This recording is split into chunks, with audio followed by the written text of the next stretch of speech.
Ça n'a jamais été vraiment simple entre le Royaume-Uni et l'Europe. Même juste après la Deuxième Guerre mondiale en 1946, l'ancien Premier ministre Winston Churchill a appelé à former des États-Unis d'Europe. C'est juste qu'il ne voulait pas que son pays en fasse partie. Et dans les années qui suivaient, le Royaume-Uni a été préoccupé avec l'effondrement de son empire et ne s'est pas joint aux 6 pays fondateurs de l'Europe.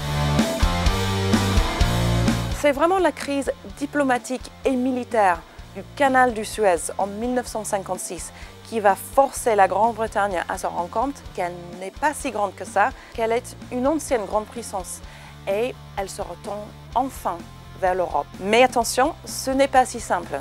Le général de Gaulle a posé son veto 2 fois sur l'entrée du Royaume-Uni en Europe, en 1963 et 1967.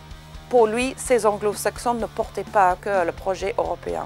Les Britanniques ont dû attendre son départ pour avoir le feu vert et devient pays membre en 1973.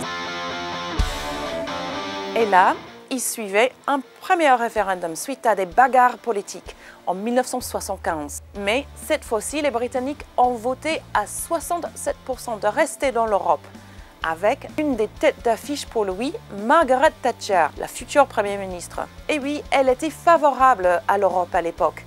Elle espérait un paradis commercial, mais l'idée d'une union toujours plus étroite lui faisait horreur et elle refusait l'entrée du Royaume-Uni dans la zone Schengen en 1985 et l'idée même de l'euro comme monnaie unique. Elle était suivie par les eurosceptiques dans son camp et dans la presse, qui déplorait des atteintes à la souveraineté britannique. Et depuis la fin des années 80, l'Europe a toujours été un cauchemar pour le Parti conservateur, divisé par des eurosceptiques virulents.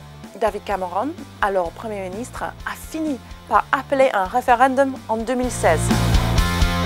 La suite au prochain épisode de Brexit pour les nuls. À bientôt.